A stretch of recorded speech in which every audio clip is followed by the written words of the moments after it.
रसस्वरूप विषये एकः श्लोकः पठितः सर्वादौ सत्त्वोद्रेकादखण्डस्वप्रकाशानन्दचिन्मयः इति। स्वप्रकाशानन्दचिन्मय इति। तर्हि अत्र स्वप्रकाशः इत्यस्य को अर्थः तदत्र वर्ण्यते। स्वप्रकाशः रसस्य स्वप्रकाशत्वं ज्ञापयितुं ज्ञानान्तरग्राह्यत्वं निराकरोति। रस जो है वो स्वप्रकाशक है इस बात को बताने के लिए, और रस को किसी और ज्ञान से नहीं जाना जाता है इस बात को सिद्ध करने के लिए आगे की बात या आगे का कारिकांश पढ़ी जाती। क्या बात समझ रहे अपन? रस क्या है? स्वप्रकाशक है, उसको और किसी प्रकाश की आवश्यकता नहीं, अथवा रस को जानने के लिए और किसी ज्ञान की आवश्यकता नहीं। रसः स्वप्रकाशकः अस्ति। रसस्य ज्ञानाय ज्ञानान्तरस्य आवश्यकता नास्ति इति प्रतिपादयितुमत्र आचार्य विश्वनाथः श्लोकं वदति। पश्यतु, उच्चारणं कुर्वन्तु। नायं ज्ञाप्यः स्वसत्तायां प्रतीत्य व्यभिचारतः।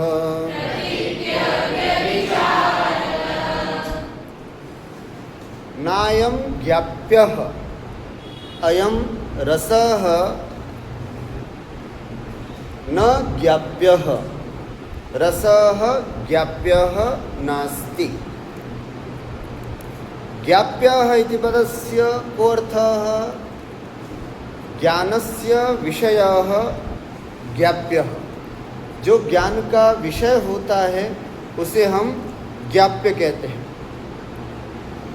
अर्थात कोई वस्तु पूर्व में विद्यमान है, लेकिन किसी अंधकार की वजह से या फिर ढकी हुई होने से या फिर गड़ी हुई होने से हमें वो दिखाई नहीं दे रही है या हमें वो समझ में नहीं आ रही है। अगर कोई कारण मिल जाए, जैसे दीपक मिल गया कारण, तो वो अंधकार में पड़ी हुई वस्तु हमको तुरंत दिखाई देने लगेगी। तो अंधकार में पड़ी हुई वस्तु जो ज्ञान का विषय है वो क्या है? ज्ञाप्य। और जिससे ज्ञाप्य जाना जाता है उसका जो हेतु होता है उसे हम क्या कहते हैं? ज्ञापक। जैसे दीपक, जैसे दीपक मतलब दीपक के द्वारा घड़े को जानते हैं, तो घड़ा क्या है? ज्ञाप्य। और दीपक क्या है? ज्ञापक। क्या बोलते हैं इसको? ज्ञापक। तो ज्ञाप्य का मतलब है ज्ञान का विषय। बताओ, रस किसी अन्य ज्ञान का विषय है क्या? नहीं। रस किसी अन्य ज्ञान का विषय है क्या? नहीं। रस तो भाई स्वप्रकाशक है। क्या है रस? स्वप्रकाश। अंधेरे में रखे हुए घड़े को ढूंढने के लिए दीपक की आवश्यकता होती है, लेकिन दीपक को ढूंढने के लिए दीपक की आवश्यकता होती है क्या? नहीं। क्यों? क्योंकि दीपक क्या है? स्वप्रकाशक है। दीपक क्या है? स्वप्रकाश, खुद ही अपने आप में प्रकाशित होता है। तो रस जो है वो ज्ञाप्य नहीं है, अर्थात किसी ज्ञान का विषय नहीं है, किसी ज्ञापक के द्वारा जाना जाने योग्य नहीं है। इस बात को यहाँ पर बता रहे हैं। स्पष्टम? क्या बता रहे हैं? रस ज्ञाप्य नहीं है। आज 3 बातें अपन पढ़ेंगे। रस ज्ञाप्य नहीं, रस कार्य नहीं और रस नित्य नहीं। ठीक है ना। रस की अलौकिकता का प्रकरण यहाँ से प्रारंभ हो चुका है। रस ज्ञाप्य नहीं है। लोक में जितनी भी वस्तुएं हैं सब ज्ञाप्य हैं, लेकिन रस ज्ञाप्य नहीं है, इसलिए अलौकिक है, ठीक है। उसके अलावा कार्य, जितनी भी वस्तुएं होती हैं, उत्पन्न हुई दिखाई देती हैं, वो सब कार्य हैं, लेकिन रस कार्य नहीं है, इसलिए अलौकिक है। इस तरह से अपन रस की अलौकिकता को सिद्ध कर रहे हैं। तो सबसे पहला यहाँ पर अपन समझ रहे हैं रस ज्ञाप्य नहीं। क्या लिखा पंक्ति में? नायम ज्ञाप्यः, अयम नाम रसः, अयम रसः न ज्ञाप्यः, न स्वभिन्न प्रत्यक्ष विषयः। स्वभिन्न, अपने से भिन्न किसी वस्तु का विषय नहीं है। दीपक क्या अपने से भिन्न किसी दीपक से जाना जाता है क्या? नहीं, दीपक तो स्वयं प्रकाशित होता है। उसी प्रकार रस तो स्वयं प्रकाशक है, वो किसी और के द्वारा ज्ञाप्य नहीं है। हेतु क्या दिया इसमें? हेतु समझते हैं। क्या लिखा है? स्वसत्तायाम प्रतीत्य व्यभिचारतः, है ना।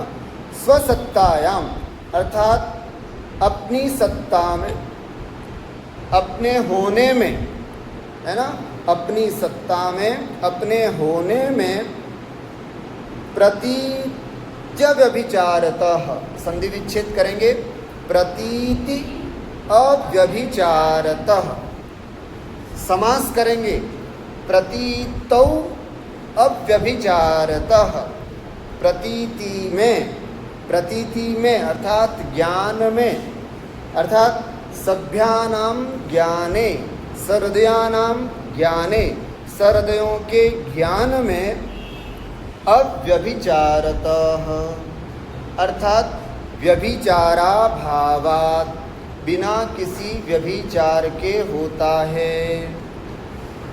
व्यभिचार का मतलब क्या होता है? दोष। व्यभिचार का मतलब क्या होता है? दोष। जैसे इसके होने पर ये होता है, इसके नहीं होने पर ये नहीं होता है।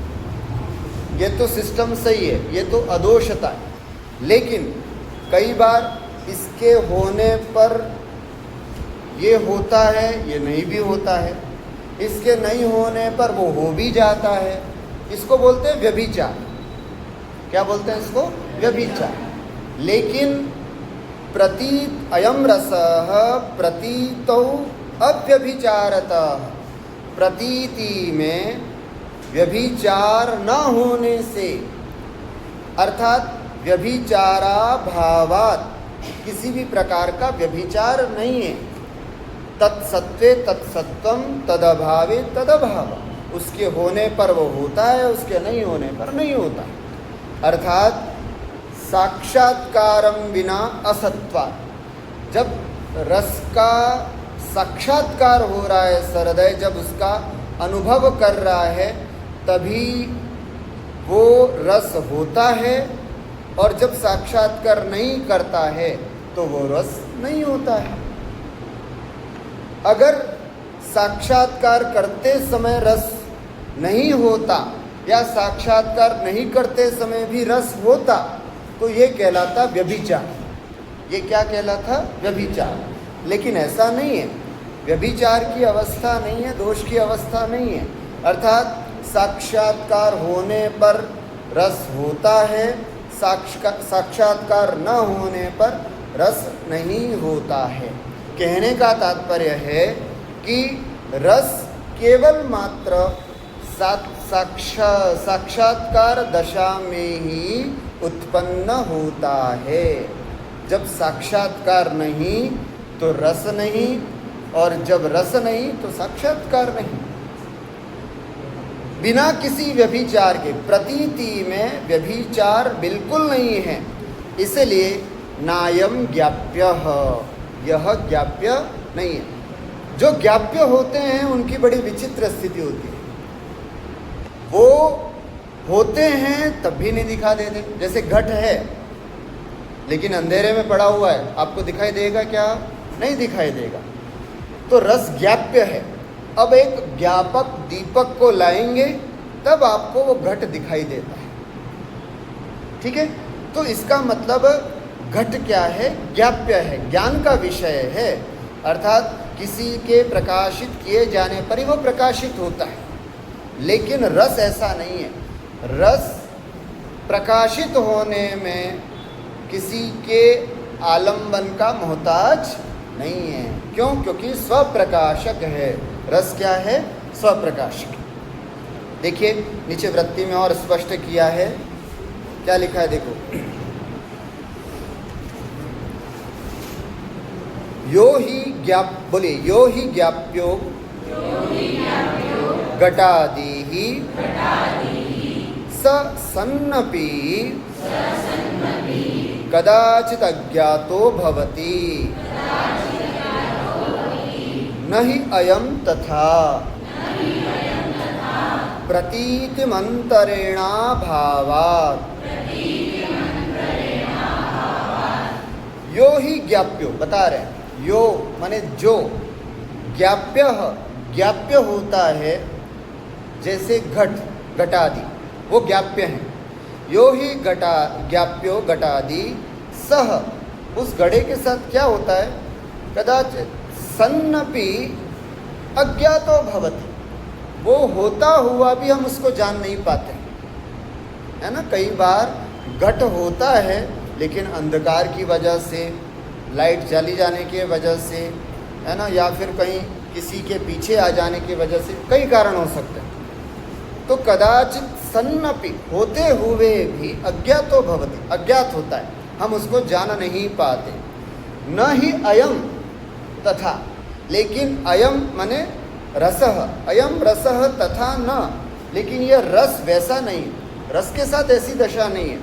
रस जब होगा साक्षात्कार दशा में होगा, जब नहीं होगा तो नहीं होगा। साक्षात्कार दशा में ही रस की स्थिति है, साक्षात्कार नहीं तो रस भी नहीं। व्यभिचार नहीं है, व्यभिचारा भाव, अतएव अयम ज्ञाप्यः, इसलिए इसी को ज्ञाप्य कहते हैं। पश्यन्तु तत्र योऽयं ज्ञाप्यो घटादि स सन्नपि, अर्थात भवन्नपि कदाचित् अज्ञातो भवति, प्रकाशाभावे, अर्थात प्रकाश नहीं होने की वजह से घट होता हुआ भी कभी कभी नहीं देखा जाता है। क्यों ऐसा? घटादेर ज्ञाप्यत्वात्, क्योंकि घट जो है वो ज्ञाप्य होने से, ज्ञाप्य का मतलब क्या? ज्ञान विषयत्वात्, क्योंकि वह ज्ञान का विषय है। घट क्या है? ज्ञान का विषय। बताओ, रस ज्ञान का विषय है क्या? नहीं।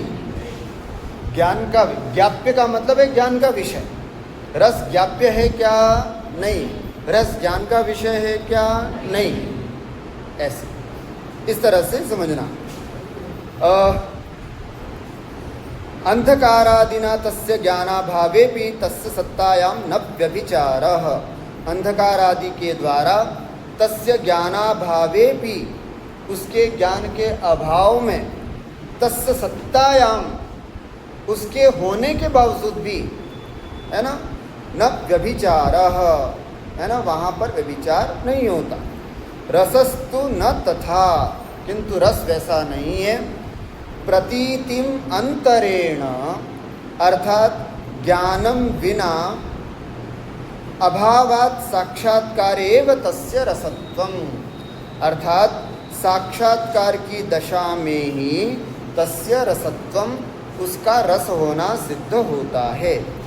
तद अभावे तो रत्यादि रूपत्वेन अवतिष्ठते, साक्षात्कार की अवस्था जब तक नहीं होती है तब तक उसके अभाव में वो रत्यादि के रूप में, है ना, रत्यादि संस्कार के रूप में हमारी आत्मा में तिष्ठित होते हैं। अतस्तस्य स्वप्रकाशत्वं सिद्ध्यति, इसलिए रस का स्वप्रकाशत्व सिद्ध होता है। सरल सी बात है, रस स्वप्रकाशक है। क्यों? क्योंकि वह और अन्य किसी ज्ञान का विषय नहीं है, क्योंकि वह ज्ञाप्य नहीं है। सरल भाषा में बोलें तो वह अन्य किसी ज्ञान का विषय नहीं है, या फिर ऐसा बोलो, क्योंकि वह ज्ञाप्य नहीं है। इसके पीछे हेतु बता रहा है क्यों ऐसा। प्रतीतौ अव्यभिचारतः, क्योंकि प्रतीति में किसी भी प्रकार का व्यभिचार न होने से, अर्थात साक्षात्कार की दशा में, अर्थात रस की प्रतीति होती है तभी रस होता है, रस की प्रतीति नहीं होती है तब रस नहीं होता है। लेकिन जो ज्ञाप्य होते हैं, जो ज्ञान का विषय होते हैं, वे कदाचित होते हुए भी हमारे ज्ञान का विषय नहीं बन पाते, वो सब ज्ञाप्य होते हैं। स्पष्टम। घटादि ज्ञाप्य है लेकिन रस ज्ञाप्य नहीं है, ये यहाँ पर अपन ने समझा। अब दूसरा, रसस्य कार्यत्वं निराकरोति, रस कार्य भी नहीं है, इस बात को यहाँ पर बताते हैं। बोलिए। यस्मादेश विभावादि समूहालंबनात्मकः तस्मान्न कार्यः, बस इतना ही, तस्मान्न कार्यः, तस्मात् इस कारण से, न कार्यः रस कार्य भी नहीं है। क्या बता रहे हैं? रस कार्य भी नहीं है, रस जन्य भी नहीं है। कार्य का मतलब है जन्य। जन्य क्या होता है? जो उत्पन्न होता है। रस उत्पन्न होता है क्या? है ना? रस कार्य है क्या? नहीं, रस कार्य भी नहीं है। क्यों? इसके पीछे क्या कारण बताया? क्योंकि यस्मात् जिस कारण से, एष नाम रसः, अयम रसः विभावादि समूहालंबनात्मकः, विभावादि, आदि का मतलब अनुभाव और व्यभिचारी भाव, विभाव अनुभाव संचारी भाव समूहालंबन ज्ञान स्वरूपः। कैसा है यह रस? विभावानुभाव संचारी भाव समूहालंबन ज्ञान स्वरूपः। थोड़ा सा विषय आज आपको रुक्ष सा लगेगा, है ना, क्योंकि विषय थोड़ा हटके है, थोड़ा कठिन सा लग सकता है, लेकिन ध्यान से सुनेंगे तो इतना कठिन भी नहीं है कि हमें समझना आए। रस कार्य नहीं है, रस जन्य नहीं है। क्यों? क्योंकि यह ज्ञान स्वरूप है। क्या है? ज्ञान स्वरूप है। जो चीज़ ज्ञान स्वरूप होती है वो जन्य नहीं होती है, उत्पन्न नहीं होती है, कहीं किसी से उसका उत्पत्ति नहीं देखी जाती है। ऐसे जैसे यहाँ पर और स्पष्ट कर रहे हैं, क्योंकि यह रस जो है वो विभावानुभाव संचारी भाव समूहालंबनात्मक अथवा समूहालंबन ज्ञान स्वरूप। विभाव, अनुभाव और संचारी भाव, इन सभी के समूह से, है ना, इन सभी के ज्ञान से रस होता है। इन सब के ज्ञान से रस होता है। अकेले विभाव आदि से होता, अनुभाव आदि से होता, अकेले संचारी भाव आदि से होता तो कदाचित कारण से उत्पन्न कार्य हो सकता था, लेकिन रस ऐसा नहीं है। रस के लिए समूहालंबन चाहिए। विभाव, अनुभाव और संचारी भावों का समूहालंबन ज्ञान होना चाहिए, उससे रस की उत्पत्ति होती है। देखिए आगे देखें, तस्मान् न कार्यः, इस कारण से रस कार्य स्वरूप नहीं है।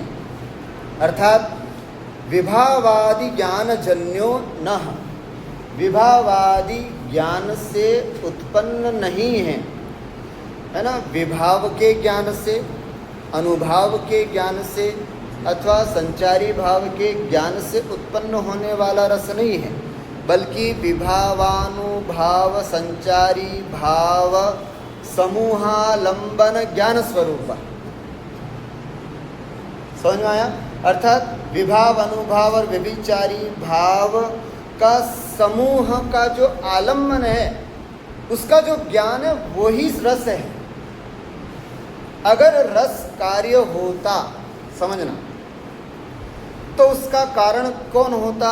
विभावादि ज्ञानम।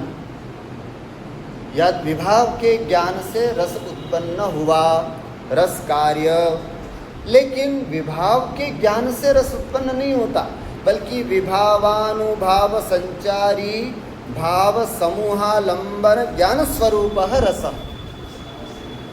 सब मिलकर के सबका आलंबन स्वरूप जो ज्ञान है वो रस है, इसलिए रस कार्य नहीं है। और भी देखें, वृत्ति में स्पष्ट होगी बात।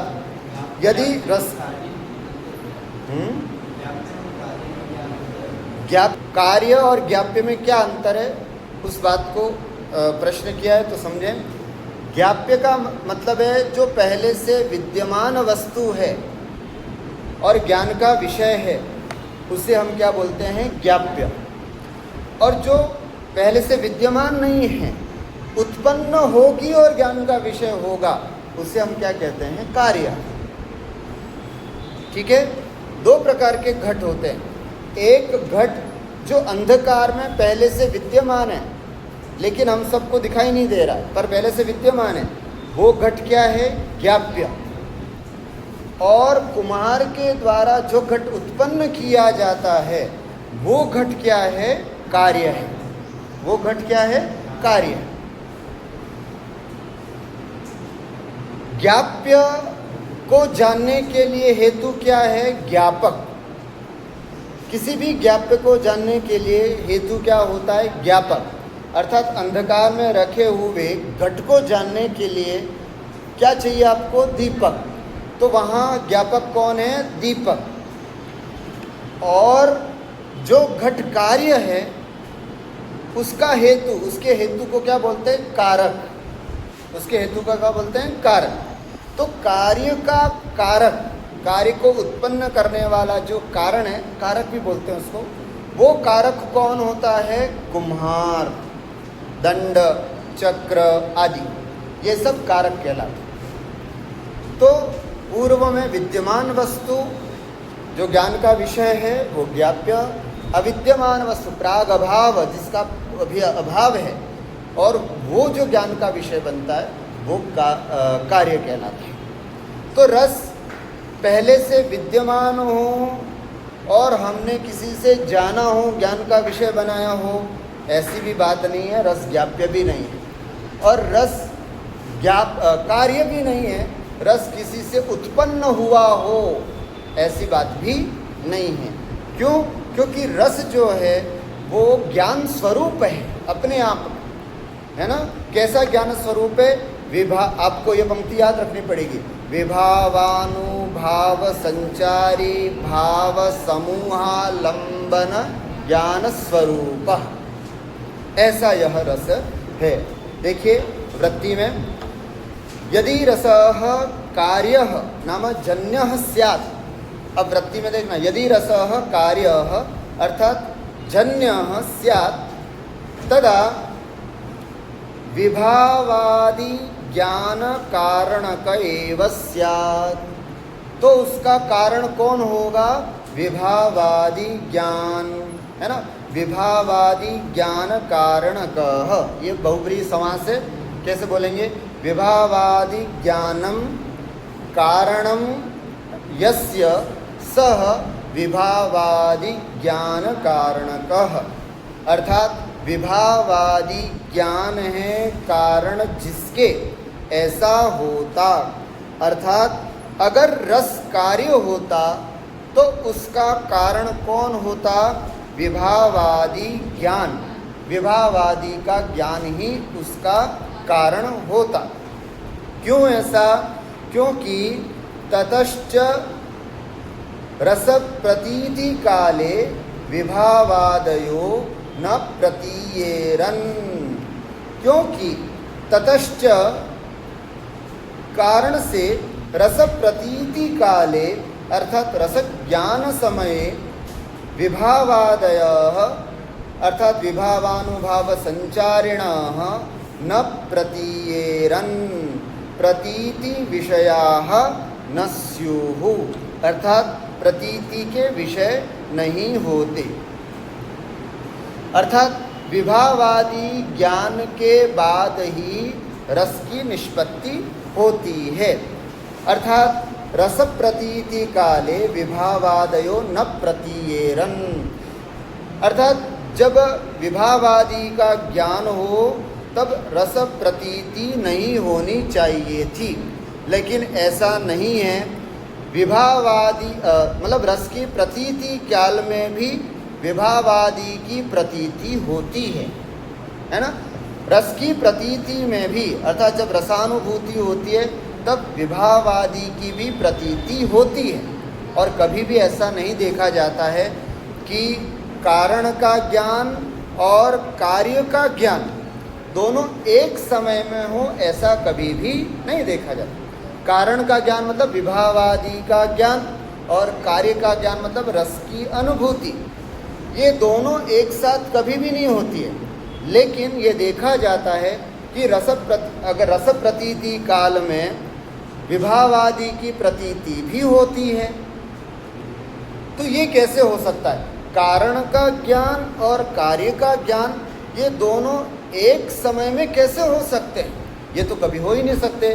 देखो आगे इसी बात को बता रहे हैं, कारण ज्ञान तत्कार्य ज्ञानादीनाम युगपत अदर्शनात्, अर्थात कारण का ज्ञान और कार्य का ज्ञान ये दोनों एक साथ नहीं हो सकते हैं। इन दोनों की स्थिति एक साथ नहीं हो सकती है। इसलिए कैसे, एक उदाहरण के द्वारा आपको समझाते हैं। न ही चंदन स्पर्श ज्ञानम तज्जन्य सुख ज्ञानं च एकदा संभवति। चंदन स्पर्श का ज्ञान और उस चंदन स्पर्श के से उत्पन्न सुख का ज्ञान, ये दोनों कभी भी एक समय में नहीं हो सकते। अर्थात कारण का ज्ञान पहले और कार्य का ज्ञान बाद में होता है। हमेशा जो कारण किसे कहते हैं? कार्य नियत पूर्व वृत्तित्वम कारणत्वम, जो कारण कार्य से पहले, नियम से जो पहले रहे वो कारण होता है। तो कार्य का ज्ञान होने से पहले कारण का ज्ञान होना चाहिए। कारण क्या है? विभावादि ज्ञान। तो विभावादि ज्ञान यदि कारण है तो विभावादि का ज्ञान और कार्य क्या है? रस प्रतीति। रस प्रतीति का ज्ञान, तो पहले विभावादि का ज्ञान होना चाहिए, फिर रस प्रतीति का ज्ञान होना चाहिए। ये नियम है, पहले कारण का ज्ञान फिर बाद में कार्य का ज्ञान। लेकिन रस प्रतीति में ऐसा नहीं होता। रस प्रतीति में क्या होता है? विभावादि का ज्ञान और रस प्रतीति का ज्ञान या रस प्रतीति, ये दोनों एक साथ होते हैं। ऐसी दशा में हम इनको भला कैसे कार्य कह सकते हैं? मतलब रस को कार्य नहीं कहा जा सकता, रस को किसी भी दशा में कार्य नहीं कहा जा सकता। फिर क्या है? रसस्य च विभावादि समूहालंबनात्मकतया एव प्रतीतेर न विभावादि कारणत्वम इत्यभिप्रायः। इसका सारांश बता दिया।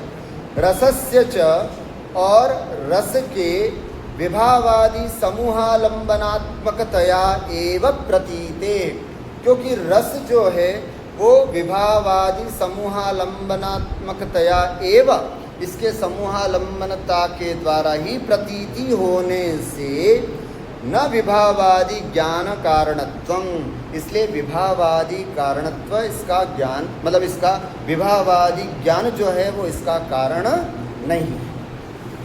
तो जब उसका कारण विभावादि ही जब रस का कारण नहीं हुआ, तो मैं नहीं समझता कि इसके सिवा और कोई अन्य इस रस का कारण हो सकता है।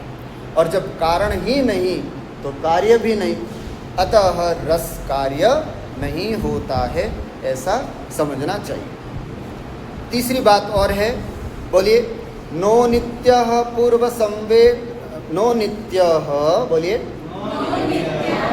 पूर्व संवेदनोज्झितः असंवेदन काले ही न भावोप्यस्य विद्यते।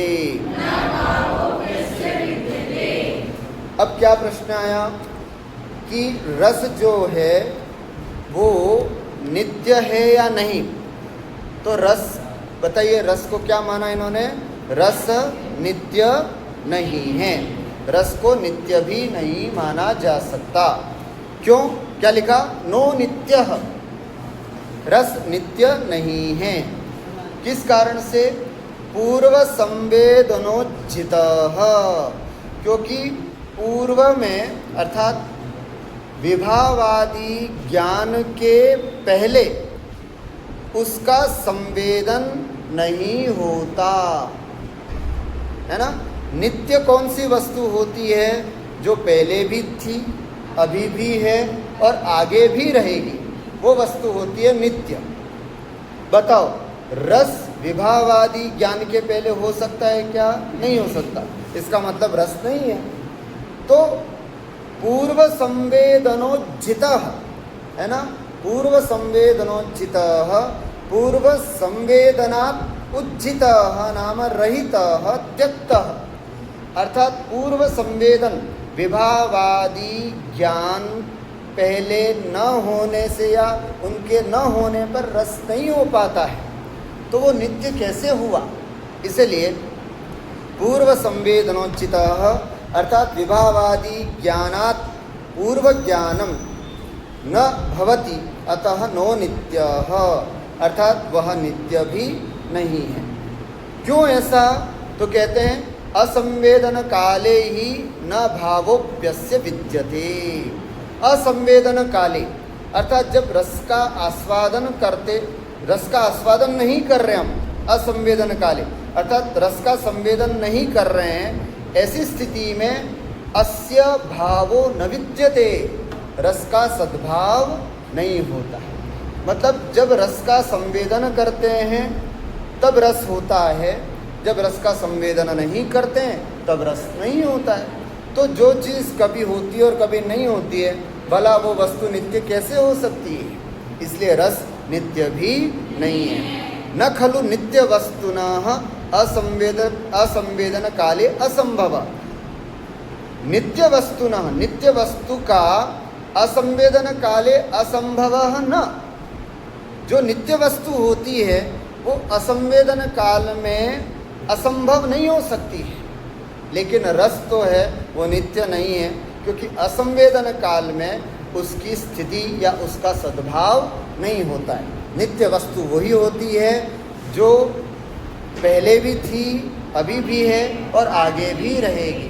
रस जो है वो विभावादि के पहले नहीं था, विभावादि के समाप्त हो जाने पर भी नहीं रहता है, केवल और केवल मात्र विभावादि के होने पर ही उसकी दशा बनी रहती है। संवेदन काल में ही रस होता है, इसलिए रस को नित्य भी नहीं कहा जा सकता। एवं अत्र अद्य अस्माभिर्पठितं यत् रसः न ज्ञाप्यः अस्ति, रसः न कार्यः अस्ति, रसः न नित्यः अस्ति। अतएव रसः अलौकिकः अस्ति।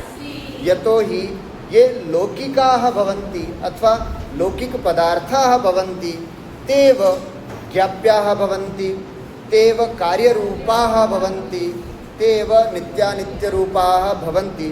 किन्तु रसः लौकिकः नास्ति, रसः अलौकिकः अस्ति। अतएव रसः न ज्ञाप्यः न कार्यः न नित्यः। अद्य एतावदेव पठित्वा विरमाम। अग्रे पुनः रसस्य अलौकिकत्वम् इतोपि आचार्याः प्रतिपादयिष्यन्ति। अस्तु।